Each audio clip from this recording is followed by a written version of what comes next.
May isang lalaking namatay at nabuhay muli. Hindi pagkatapos ng 3 araw, kundi pagkalipas ng 5 oras lang. Story time. Kung si Jesus ay bumangon mula sa kanyang kabaong, ang lalaking to na tawagin natin sa pangalang Ram ay bumangon sa isang pugon kung saan dapat siya susunugin. Ang alam ng lahat ay patay na si Ram. Mga doktor pa nga niya yung nagsabi na wala na siyang buhay. Nagluluksa na yung pamilya ni Ram at hinanda na yung katawan niya para sunugin.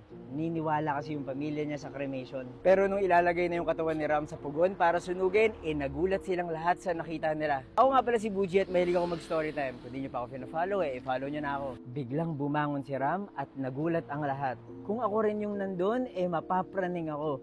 Imagine, sinabi na ng mga doktor niya na patay siya. Tapos nabuhay ulit bago ilagay yung katawan niya sa apoy. Pero eventually, natuwa yung mga kamag-anak ni Ram dahil nabuhay yung minamahal nila.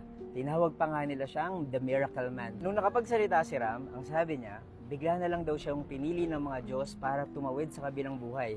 At eventually, binalik siya sa mundo ng mga buhay. Milagro man para sa iba, pero para sa ilang mga doktor, baka humina lang daw yung tibok ng puso ni Ram at nakoma siya.